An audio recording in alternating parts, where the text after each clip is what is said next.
नमस्कार, मैं हूं श्वेता सिंह। 5 फरवरी को दिल्ली की जनता 8वीं विधानसभा के लिए अपने नए मुख्यमंत्री का चुनाव करेगी। पिछली 2 बार से मुकाबला जरूर एक तरफा रहा है, लेकिन इस बार बीजेपी की मजबूत कही जाने वाली स्थिति और कांग्रेस की आम आदमी पार्टी से अलग रहकर चुनाव लड़ने की रणनीति ने मुकाबले को त्रिकोणीय बना दिया है। तो कौन मार सकता है बाजी? दिल्ली के दिल में क्या है? दिल्ली के मुद्दे क्या हैं? पेश है दिल्ली विधानसभा चुनावों पर श्वेत पत्र।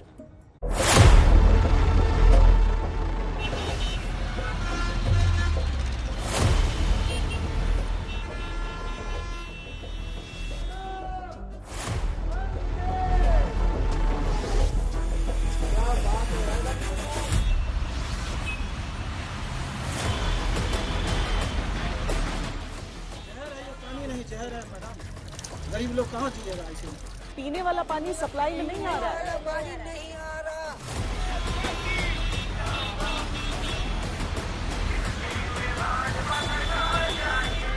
केजरीवाल के साथ ही ऑटो वाले हैं, सारे के सारे।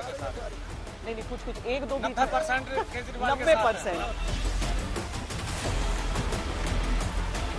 चाहे आप उसको बस जनता पार्टी आ जाए, बट ये सड़क जरूर ठीक होनी चाहिए। मतलब सिर्फ विधायक से काम नहीं चलेगा, आपको लग रहा है सरकार से काम चलेगा?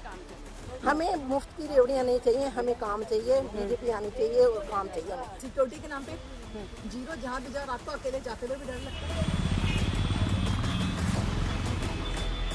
इनके पास ना सीएम का चेहरा है, इनके पास ना कोई प्लानिंग है, इनके पास ना कोई एजेंडा है।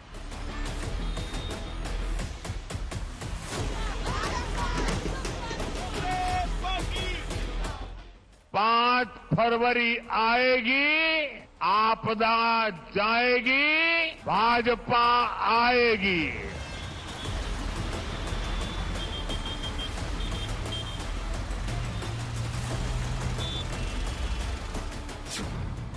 आठवीं विधानसभा, 70 विधानसभा क्षेत्र, 699 उम्मीदवार,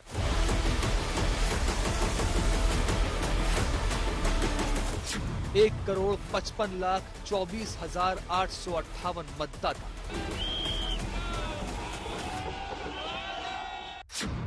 एक तारीख,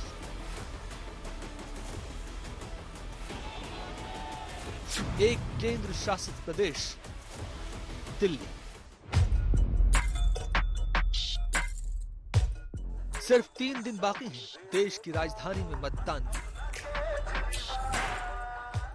बड़े बड़े नेताओं की किस्मत ईवीएम में बंद होने वाली है। क्या अरविंद केजरीवाल चौथी बार सीएम बनकर दिल्ली में रिकॉर्ड बनाएंगे? क्या 10 साल की एंटी इनकम्बेंसी दिल्ली में बीजेपी को फायदा दिलाएगी? या फिर कांग्रेस कर सकती है कुछ उलटफेर?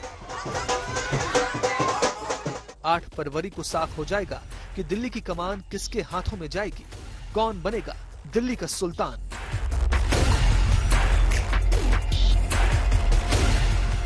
फिलहाल दिल्ली का गर्म चुनावी माहौल दिल्ली की सर्दी पर भारी पड़ रहा है। अगर आपने कमल का बटन दबाया तो ये सारी दिल्ली के अंदर मिलने वाली सुविधाएं बंद कर देंगे, क्योंकि ये उनके मॉडल के खिलाफ है। 15 साल में याद नहीं आया। जब वोट लेने का है तो आपको बाबा साहब याद आता है, वोट लेना है तब भगत सिंह जी याद आते हैं, वोट लाने हैं तो मंदिर का पुजारी भी याद आता है और मस्जिद का इमाम साहब भी याद आते हैं। केजरीवाल जी, दिल्ली की जनता आपकी वो विश्व प्रसिद्ध डुबकी की राह देख रही है, कब आप लगाओगे? और अगर यमुना जी में नहीं लगानी है तो कुंभ चल रहा है, वहां जाकर डुबकी लगा दो तो कम से कम झूठ बोलने के आपके जो पाप है वो धुल जाएंगे। भारतीय जनता पार्टी चुनाव की अपनी हार की बौखलाहट से अब अरविंद केजरीवाल जी की जान लेने तक उतर आई है। जिस व्यक्ति ने कहा था कि मैं दिल्ली को साफ करूंगा, भ्रष्टाचार मिटाऊंगा, उसी व्यक्ति ने आप सबके सामने शराब का सबसे बड़ा स्कैम, सबसे बड़ा भ्रष्टाचार किया। केजरीवाल खुद अपने आप में झूठ का इंसाइक्लोपीडिया है और अब दिल्ली की जनता समझ चुकी है, ही स्टैंड्स एक्सपोज्ड। उसी तरीके से इनोवेशन में, भ्रष्टाचार का इनोवेशन में भी आपदा ने मात कर दिया है। कोई उसके बराबर का नहीं है। इस चुनाव में 3 बड़े खिलाड़ी हैं। आम आदमी party, Bharatiya Janata party, Congress party. और इन तीनों को काम के पैमाने पर परख रही है दिल्ली के करीब 1.5 करोड़ वोट। मुद्दों की फहरिस्त लंबी है, लेकिन राजनीतिक पार्टियों को जो मुद्दे सूट कर रहे हैं वही फिजाओं में तैर रहे हैं। पहले चुनाव में मुद्दा होता था रोटी, कपड़ा और मकान, यानी आदमी की बुनियादी जरूरतें। फिर राजनीति का पहिया घूमा और मुद्दे सड़क, बिजली, पानी से होते हुए जाति और विकास तक जा पहुंचे। पर राजनीति की फितरत है कि जब एक वोट बैंक घिसने लगे तो नया तलाश लिया जाता है। श्वेत पत्र में हम दिखाएंगे क्यों राजनीति की नजरें ठहरी हैं फ्री की योजनाओं पर, क्यों सियासत की नजरें ठहरी हैं महिलाओं के वोट पर, क्यों पानी के मुद्दे पर तकरार छिड़ी है, क्यों सीएम के बंगले पर तलवार खिंची है। छोटी सी गाड़ी में घूमते थे शॉल लिए, आजकल वही केजरीवाल जी शीश महल में रहते हैं। अगर दुनिया में और देश में झूठ बोलने वाले कोई राजनीतिक क्षेत्र में नेता हो और किसी को पुरस्कार देना हो तो दुनिया में वो पहला पुरस्कार मिलेगा तो अरविंद केजरीवाल को। ये इस बार कांग्रेस और बीजेपी में इल्लू इल्लू हो रहा है। I love you. बच के रहना, बड़ा खतरनाक है। कांग्रेस को वोट मत दे देना, नहीं तो कांग्रेस को वोट देने का मतलब है बीजेपी को जिताना। और बीजेपी अगर आ गई तो सारी सुविधाएं बंद हो जाएंगी। जो मुद्दे जनहित के हैं वो बैक सीट पर हैं, जो मुद्दे राजनीति के लिए जरूरी हैं वही चुनाव की गाड़ी खींच रहे हैं।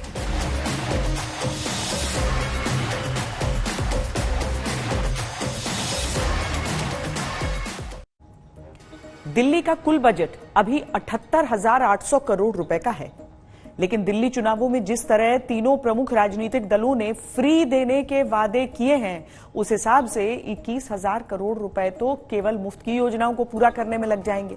बाकी 45,000 करोड़ रुपए से ज्यादा पैसा वेतन, पेंशन और दूसरे खर्च में चला जाएगा।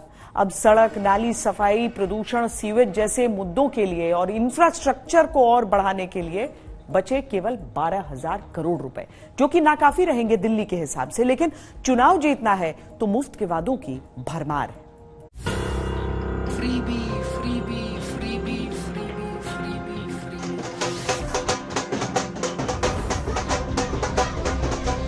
जैसे मैंने बिजली फ्री कर दी, ऐसे ही मैं 2100 रुपए लागू कर दूंगा। कोई पूछे ना केजरीवाल का पैसा कहां से आएगा, कह देना हमारा केजरीवाल जादूगर है। केजी से पीजी तक मुफ्त शिक्षा प्रदान करेंगे जरूरतमंद छात्रों को। तेलंगाना में महिलाओं को फ्री का बस टिकट देते हैं। हर महीने महिलाओं के बैंक अकाउंट में कांग्रेस पार्टी की सरकार पैसा डालती है और यही हम दिल्ली में करने जा रहे हैं। चुनावी सियासत में गजब का शॉर्टकट बन गया है फ्री का मुद्दा। राजनीतिक वादों में भी फ्री, जनता के मतदान को लेकर बन रहे इरादों में भी फ्री का मुद्दा। फ्री की राजनीति होनी ये गलत होनी चाहिए। फ्री की राजनीति बंद होनी चाहिए। जो ये फ्री करते हैं ये, इससे देश को नुकसान है। फ्री की राजनीति हर कोई कर रहा है भाई। फ्री का राजनीति हर कोई नेता कर रहा है। ऐसा कौन सा नेता है, ऐसा कौन सा नेता है कौन फ्री का रेवेन्यू नहीं बांट रहा है। फ्री ने पूरी राजनीति को बदल दिया। पहले हर पार्टी एक घोषणा पत्र लाती थी और अपने वादे उसमें लिख देती थी, लेकिन अब कम से कम दिल्ली चुनाव में एक दूसरे के फ्री के वादों की रेंज और असर देखकर रोज वादे किए जा रहे हैं। केजरीवाल रोज नया वादा लेकर आए। बीजेपी ने संकल्प पत्र 3 किस्तों में जारी किया। हर महिला को हर महीने 2100 रुपए उसके बैंक अकाउंट में दिए जाएंगे। हर गरीब महिला को प्रतिमाह 2500 रुपये की आर्थिक मदद करने का वादा किया है। किसने क्या वादा किया है वो भी दिलचस्प है। आम आदमी पार्टी के मुफ्त वादे, महिलाओं को 2100 रुपए और फ्री बस सेवा, किराएदारों को भी फ्री बिजली पानी, गलत बिल भी माफ, बुजुर्गों को 2500 रुपए प्रति माह पेंशन, स्कूल कॉलेज के छात्रों को बसों में मुफ्त सफर, मेट्रो किराए में 50% की छूट, संजीवनी योजना से बुजुर्गों को सरकारी और निजी अस्पताल में मुफ्त इलाज। अब बीजेपी ने क्या मुफ्त के वादे किए हैं वो भी जान लीजिए। महिलाओं को 2500 रुपए, गर्भवती महिलाओं को 21,000 रुपए, मुफ्त बिजली पानी की योजना लागू रहेगी। 60 साल की उम्र से अधिक के बुजुर्गों को 2500, 70 साल से अधिक की उम्र के बुजुर्गों को 3000 प्रति माह, केजी से पीजी तक मुफ्त शिक्षा, प्रतियोगी परीक्षार्थियों को 15,000, दलित छात्रों को 10,000, 500 रुपए में सिलेंडर, होली दिवाली पर मुफ्त में सिलेंडर, आयुष्मान योजना लागू करेंगे, 5 लाख तक का मुफ्त इलाज होगा। मुफ्त के वादे करने में कांग्रेस भी आम आदमी पार्टी और बीजेपी से पीछे नहीं है। महिलाओं को 2500 रुपए प्रति माह, 300 यूनिट तक बिजली मुफ्त, शिक्षित बेरोजगारों को 8500 रुपए प्रति माह भत्ता, 500 रुपए में gas cylinder, ration kit free, 25 lakh तक की मुफ्त चिकित्सा सुविधा। तीनों ही दलों ने महिलाओं पर फोकस किया है और उन्हें प्रति माह कैश देने का वादा किया है। सवाल ये उठता है कि क्या सिर्फ कैश देने से ही महिलाएं सशक्त होंगी? 2100 रुपए शायद वो महिलाओं को देंगे। ये सब चीजें, ये सब सिर्फ एक मुझे लगता है प्रमोशनल स्कीम्स हैं। आई गेस फ्रीबीज की पॉलिटिक्स से ज्यादा हमें आगे बढ़ना चाहिए। महिलाओं के लिए तो सारी पार्टियां कहती हैं कि हम बहुत सोचते हैं, कहते हैं, सोचते हैं, मगर करते तो कुछ भी नहीं है ना। वो लोग बोलते हैं कि ये कम कर देंगे, वो चीजें हम करवा देंगे, कोई कुछ नहीं करता। मतलब पानी फ्री है? फ्री नहीं है, बहुत चार्जेस है मैम। अच्छा, बिजली भी महंगी है। हमारा अभी जस्ट 2 या 3 मंथ्स का ही 50,000 अराउंड आ गया इतना। अब अगर महिलाओं को टिकट देने की बात देखी जाए तो आम आदमी पार्टी ने 70 में से 13% यानी कुल 9 महिलाओं को टिकट दिए। बीजेपी ने 68 प्रत्याशियों में से 13% यानी 9 ही महिलाओं को चुनाव में उतारा। कांग्रेस ने 70 में से 10% महिलाओं को टिकट दिया और इस तरह 7 महिलाओं को कांग्रेस प्रत्याशी बनाया। महिला वोटर को अपनी सरकार से क्या चाहिए? देखिए, हमें क्या चाहिए, हमारे सोसाइटी को छोड़ो आप, हमारी दिल्ली में क्या है, सिक्योरिटी के नाम पे जीरो, जहाँ भी जाओ रात को अकेले जाते हुए भी डर लगता है। सिक्योरिटी के नाम पे कुछ नहीं है। जगह जगह सड़कों की हाल देखो तो टूटी फूटी सड़कें हैं कि चलना मुश्किल है। कम से कम आम आदमी की क्या रिक्वायरमेंट होती है कि हमें एक सेफ्टी मिले, हमें सुरक्षा चाहिए। सुरक्षा चाहिए आपको? हमारा भी यही है कि हमें सुरक्षा चाहिए और ये है कि जो हमारी सड़कें हैं ये है सब बिल्कुल बेकार है पूरी, मतलब कहीं भी साफ सफाई नहीं है। साफ सफाई भी महिलाओं के लिए, क्लीनिनेस बहुत सबसे बड़ा इश्यू है। जहाँ जाओ सब जगह फैलता है, वहाँ पर बस मतलब गंदगी दिखती है। मतलब ये नहीं लगता कि अरे अपनी कंट्री में अच्छे से घूम रहे हैं। देखिए, करप्शन तो है और सुरक्षा कुछ नहीं है। लेडीज जा नहीं सकती है, गंदगी वैसी बनी। बीजेपी और आम आदमी पार्टी के बीच कांटे की टक्कर मानी जा रही है। दोनों ही पार्टियां अपने अपने वादों से दिल्ली को लुभाने में लगी है। कांग्रेस पिछले चुनावों में 0 से आगे बढ़ने की कोशिश में है। इसने मुकाबले को और दिलचस्प बना दिया है।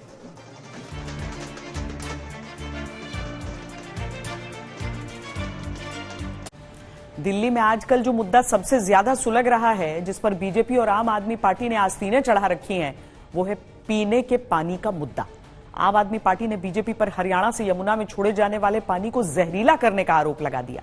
तो चुनाव आयोग ने इस पर संज्ञान लिया। अब ये मुद्दा आम आदमी पार्टी वर्सेस बीजेपी वर्सेस चुनाव आयोग तक हो गया है।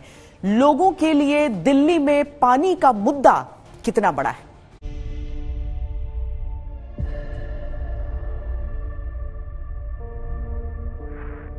आपदा के लोग जहां भी वोट मांगने जा रहे हैं, लोग इनसे पानी का हिसाब मांग रहे हैं। दिल्ली की जनता को मरने नहीं दूंगा मैं। जहर का पानी नहीं पीने पिलाऊंगा मैं दिल्ली की जनता को। ये भारतीय जनता पार्टी अपनी गंदी राजनीति से बाज आए। मैं चैलेंज करता हूं, आज जाके यमुना जी का पानी पी, उसके बाद अस्पताल में आपसे मिलेंगे। दिल्ली विधानसभा चुनाव में पानी पर जबरदस्त जंग छिड़ गई। इस जंग में आम आदमी पार्टी है, बीजेपी है, कांग्रेस है और एंट्री चुनाव आयोग की भी हुई है। और जनता बेचारी नल दिखाई आ क्या रहा है, पानी पी पी कर कोस भी नहीं पा रही, क्योंकि पानी ही जहरीला बताया जा रहा है। एकदम काला पानी, देखिए एकदम काला पानी। ये जो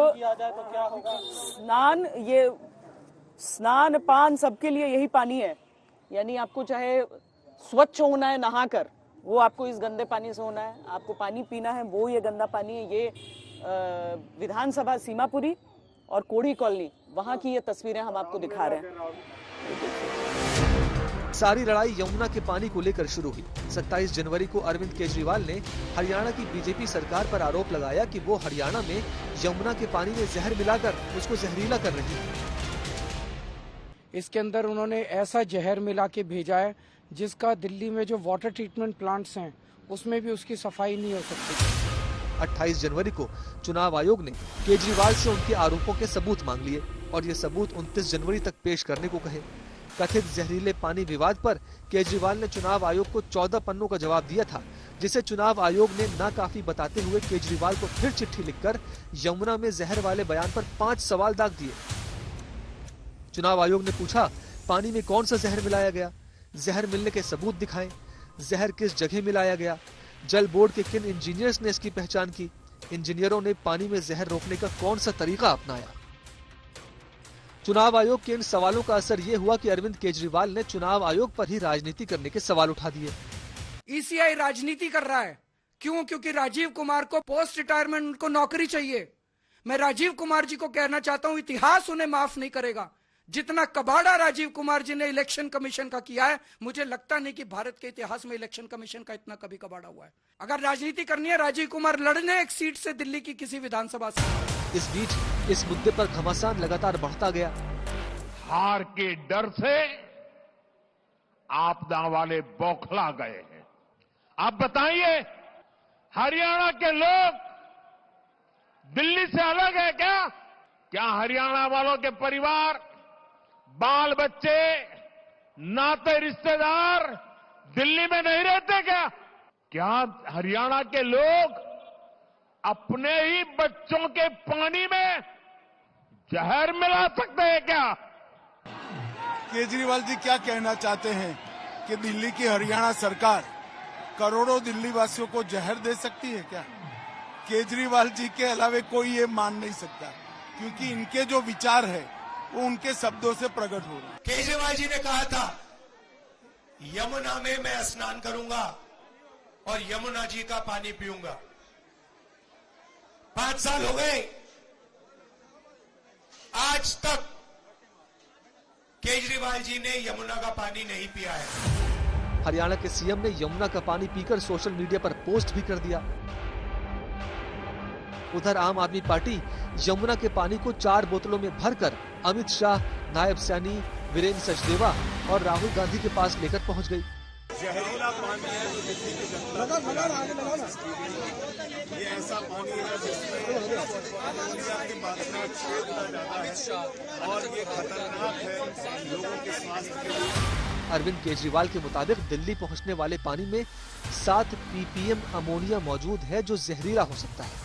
7 ppm अमोनिया सेहत के लिए बेहद खतरनाक है। ये इरिवर्सिबल, कई ऑर्गन्स के इरिवर्सिबल डैमेज कर देता है, हेल्थ हैजर्ड है और ये आपके लिए फेटल भी हो सकता है, आपको की मौत भी हो सकती है इस 7 ppm वाटर से। ये 3 ड्रेन्स हैं जो हरियाणा में यमुना में आती हैं। DD6 से सारा अमोनिया यमुना नदी में डाला जा रहा है। हम गूगल मैप्स की लोकेशन तक दे सकते हैं कि कहाँ पे आप जाइए, अपना मीडिया चैनल लेके साफ देखिए। अमोनिया खुद तो पैदा नहीं हो सकता ना। अगर दिल्ली की एंट्री पॉइंट पे यमुना में अमोनिया है, इसका मतलब तो यही है ना कि हरियाणा से आया है। दरअसल अमोनिया एक रंगहीन और तीव्र गंध वाला रासायनिक पदार्थ है जो पानी में घुल जाता है। ये औद्योगिक कचरे के रूप में अक्सर नदियों में छोड़ा जाता है। ये पौधों, जानवरों और उनके मल मूत्र के सड़ने पर भी उत्पन्न होता है। इसकी जल में घुलनशीलता 47% होती है। ये पानी की सतह पर खतरनाक झाग का निर्माण कर सकता है, जिससे जल की गुणवत्ता गंभीर रूप से प्रभावित होती है। समस्या तब उत्पन्न होती है जब अमोनिया के स्तर अधिक होते हैं, जैसे कि केजरीवाल अभी दावा कर रहे हैं। नेशनल एकेडमी ऑफ साइंस के अनुसार और कई यूरोपीय देशों के मानकों के हिसाब से पीने के लिए पानी में अमोनिया की मात्रा 0.5 ppm से ज्यादा नहीं होनी चाहिए। लेकिन फिलहाल दिल्ली में ये मुद्दा लोगों की सेहत से जुड़ा कम और पार्टियों की राजनीतिक सेहत से जुड़ा ज्यादा नजर आ रहा है। दिल्ली चुनाव में मुस्लिम वोटर्स पर आम आदमी पार्टी और कांग्रेस दोनों की निगाहें हैं। एक समय था जब मुस्लिम वोट एक मुश्त कांग्रेस को जाता था, लेकिन पिछले कुछ चुनावों से दिल्ली में इनका झुकाव आम आदमी पार्टी की तरफ हुआ।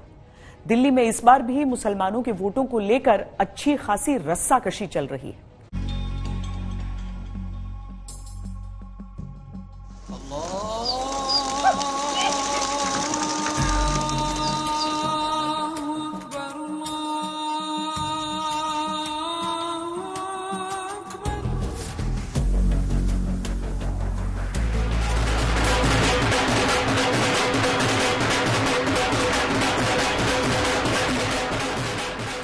दिल्ली की गद्दी के लिए तेज होते संघर्ष में मुस्लिम वोट्स अपने अपने पाले में करने के लिए साम दाम दंड भेद की राजनीति चल रही है।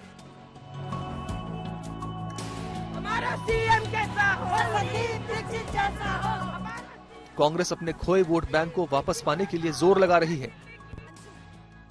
आम आदमी पार्टी अब तक मिले मुस्लिम समर्थन को बरकरार रखने के लिए जद्दोजहद कर रही है और बीजेपी मुस्लिम बाहुल्य सीटों पर खास रणनीति के साथ चुनावी मैदान में है। कोई भी नेता आए वो अपना जो है दिल्ली के अवाम के लिए जो है वो बेहतर करे। इस वक्त जो है आम आदमी पार्टी की सरकार है और वो अपने काफी फैसिलिटी दे रही है। बिजली है, पानी है, दवाइयाँ हैं और फिर गली गली में सवर सीवर लगवा दिए उन्होंने और ये चाहिए। चुनाव अच्छी बात है, अच्छी सरकार आए और अच्छा काम करे, वही उसके लिए बेहतर होगा। वो दुआ जो पहले सरकार है, इस वक्त मौजूदा सरकार, हम सरकार को नहीं देख के बल्कि हम आदमी को देख के दे रहे हैं वोट कर रहे हैं कि कौन सा आदमी अच्छा करने वाला, कोई भी सरकार हो जो इलाके में अच्छा काम करे वो बेहतर है, चाहे वो कांग्रेस हो, चाहे बीजेपी हो, चाहे आम पार्टी हो।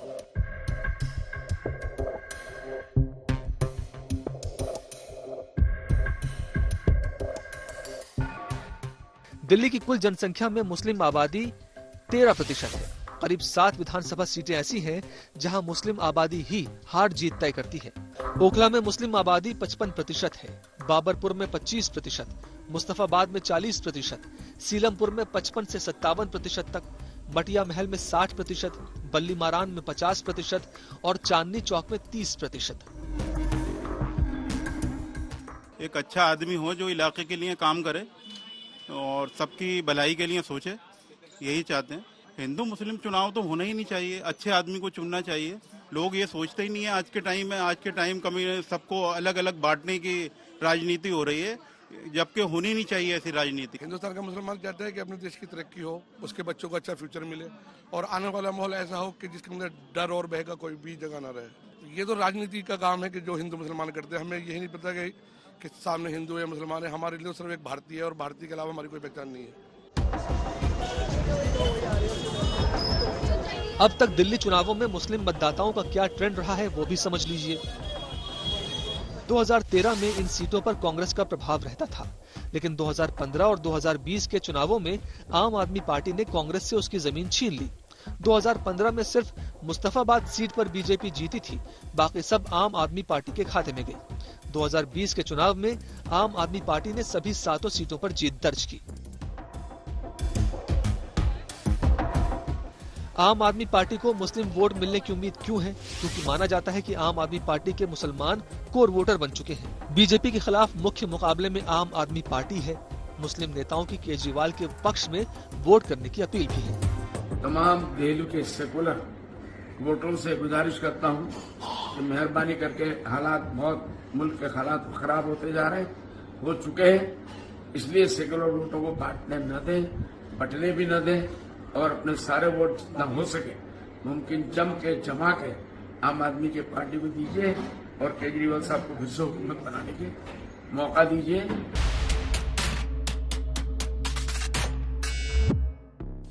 इस बार आम आदमी पार्टी के सामने कुछ चुनौतियां भी हैं जिनका उन्हें सामना करना पड़ सकता है। कांग्रेस का मुस्लिम बाहुल्य सीटों पर फोकस, AIMIM की भी मुस्लिम बाहुल्य सीटों पर नजर, पुजारियों ग्रंथियों को वेतन, लेकिन मौलवियों की सैलरी न मिलने का मुद्दा। 17 महीने से सैलरी नहीं हुआ, अभी तो कल के बाद परसों 18 महीने लागू हो जाएगा। यहाँ पे इमामों का 18,000 रुपए है, मुअज्जिन 16,000 रुपए है। हम लोग भी परेशान हैं, हमारी भी फैमिली, हमारे भी बच्चे हैं, इसमें हमारे बहुत से लोग ऐसे जिनके भी बच्चे का इंतकाल हो गया पैसे ना होने के कारण। तो हम सरकार से भीख नहीं मांग रहे, हमारे जो हक है हम वो लेना चाह रहे हैं। इसी तरह कांग्रेस को जिस तरह लोकसभा सीटों और निकाय चुनावों में कई जगह मुस्लिम मतों का समर्थन मिला, उससे कांग्रेस को भी उम्मीदें जगी हैं।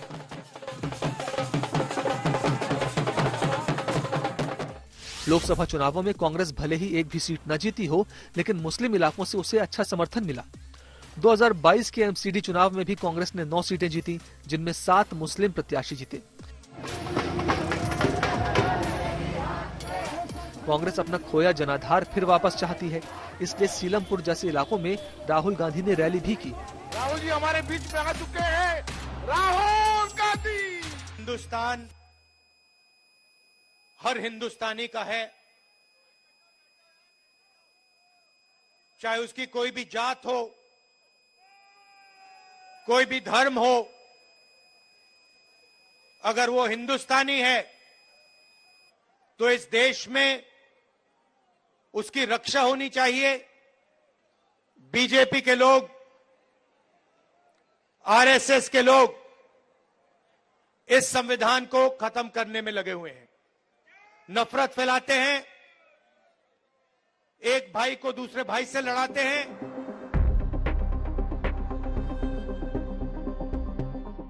बीजेपी दिल्ली दंगों के आरोपी ताहिर हुसैन से लेकर रोहिंग्या घुसपैठियों की मौजूदगी तक आम आदमी पार्टी पर लगातार आरोप लगा रही है।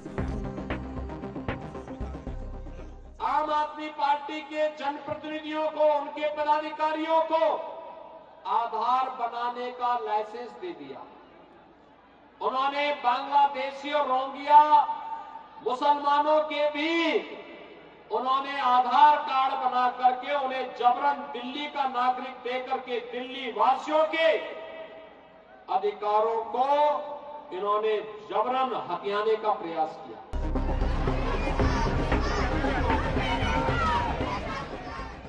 दिल्ली चुनाव में भी बीजेपी ने उसी रणनीति का सहारा लिया है, जिसके बल पर वो यूपी में कुंदरकी जैसी मुस्लिम बहुल सीट उपचुनाव में जीत गई।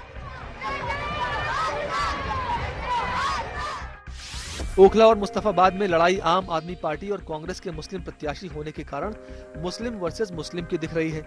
इसी तरह बल्ली मारान सीट पर भी आम आदमी पार्टी और कांग्रेस ने मुस्लिम प्रत्याशी उतारे हैं, तो बीजेपी ने दलित को टिकट दिया है।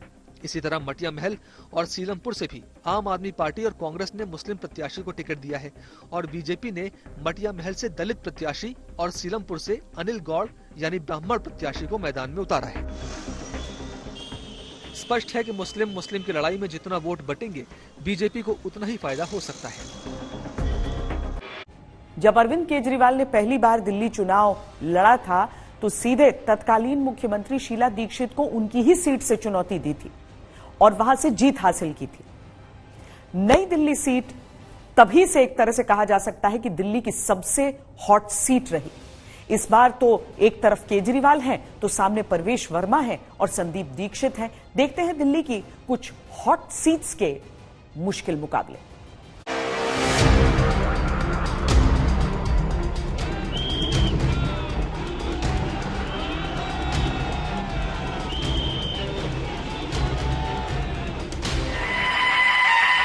रणभेरी बज चुकी है, मैदान योद्धा और सेनाएं तैयार हैं। सबको इंतजार है दिल्ली फतेह का।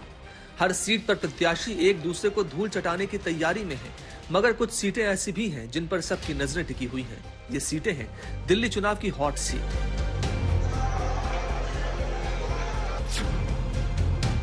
नई दिल्ली विधानसभा सीट। ये सीट दिल्ली की सबसे हॉट सीट बन चुकी है। यहां से खुद पूर्व मुख्यमंत्री केजरीवाल चुनावी मैदान में हैं। उनके सामने है बीजेपी के पूर्व सांसद प्रवेश वर्मा। नई दिल्ली विधानसभा के अंदर प्रवेश वर्मा जी खुलेआम जॉब कैंप लगा रहे हैं, रजिस्ट्रेशन कर रहे हैं, खुलेआम पैसे बांटे जा रहे हैं। प्रवेश वर्मा को चुनाव लड़ने से उसको डिबार किया जाना चाहिए। प्रवेश वर्मा के घर पे रेड मारी जानी चाहिए ताकि पता चले उसके घर में कितना पैसा है। जब उनको लग रहा है कि नई दिल्ली सीट हार जाएंगे, उनको हारती हुई दिख रही है, तो आज मेरे ऊपर में वो ऐसे ऐसे आरोप लगा रहे हैं कि मैं वोटर लिस्ट से नाम कटवा रहा हूं, मैं जॉब फेयर करवा रहा हूं, मैं लाडली योजना चला रहा हूं। अगर आपने 11 साल में कुछ एक काम भी किया होता तो आपको ये चिल्लाने की जरूरत नहीं पड़ती।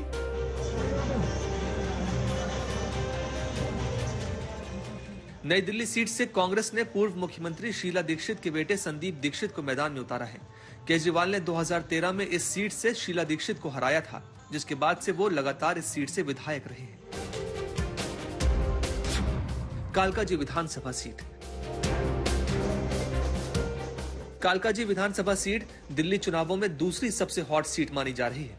2015 से यह सीट आम आदमी पार्टी के पास है।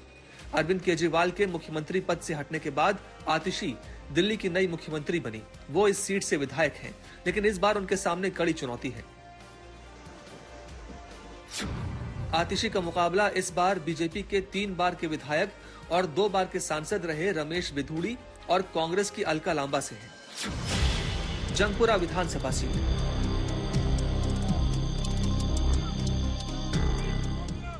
मनीष सिसोदिया अब पटपड़गंज छोड़कर जंगपुरा की ओर रुख कर चुके हैं। बीजेपी ने उनके सामने तरविंदर सिंह मारवा को मैदान में उतारा है, तो कांग्रेस ने फरहाद सूरी को अपना प्रत्याशी बनाया है। करावल नगर से पूर्व विधायक कपिल मिश्रा लड़ रहे हैं। ग्रेटर कैलाश से सौरभ भारद्वाज और बाबरपुर से गोपाल राय। इन सीटों के नतीजों पर भी लोगों की नजरें बनी रही।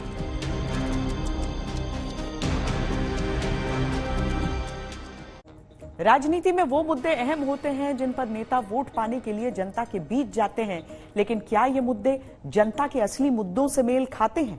कई बार नेता बड़े राजनीतिक मुद्दों को प्राथमिकता देते हैं, जबकि जनता की समस्याएं जैसे प्रदूषण, सफाई, कूड़ा, ट्रैफिक जाम जैसे मुद्दे इन बड़े राजनीतिक मुद्दों के शोरगुल में कहीं खो जाते हैं, पर वोट देने में यही निर्णायक होते हैं।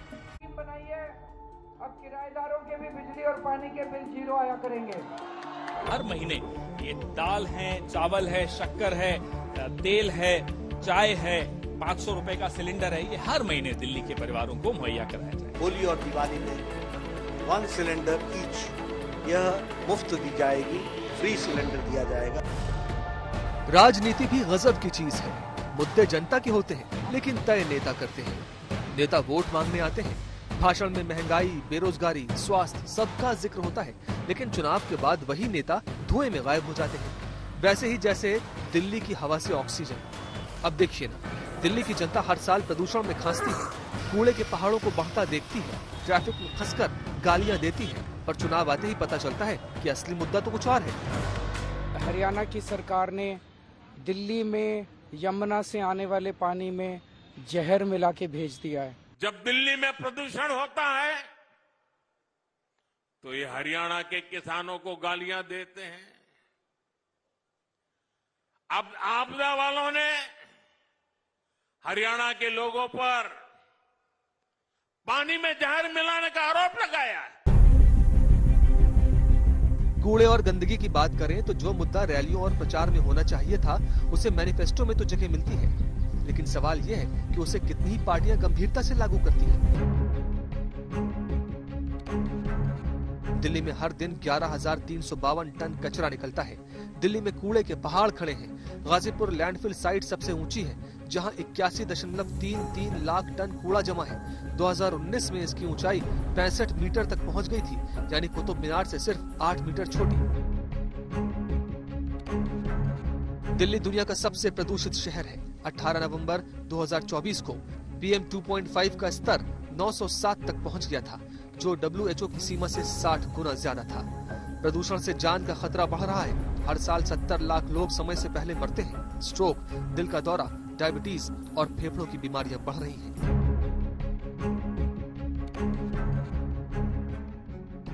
एक और मुद्दा जिस पर सबसे कम बात होती है वो है ट्रैफिक जैम और DTC का। दरअसल जितना अच्छा सार्वजनिक परिवहन होगा, उतना कम निजी गाड़ियों का इस्तेमाल होगा। पहले के मुकाबले DTC के पास बसें कम हो गई हैं।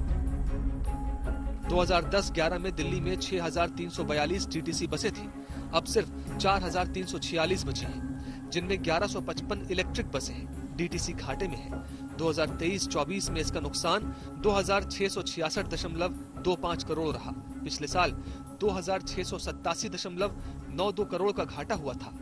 दिल्ली पर ट्रैफिक जाम आर्थिक रूप से भी भारी पड़ता है। हर साल इससे 60,000 करोड़ रुपए का नुकसान होता है।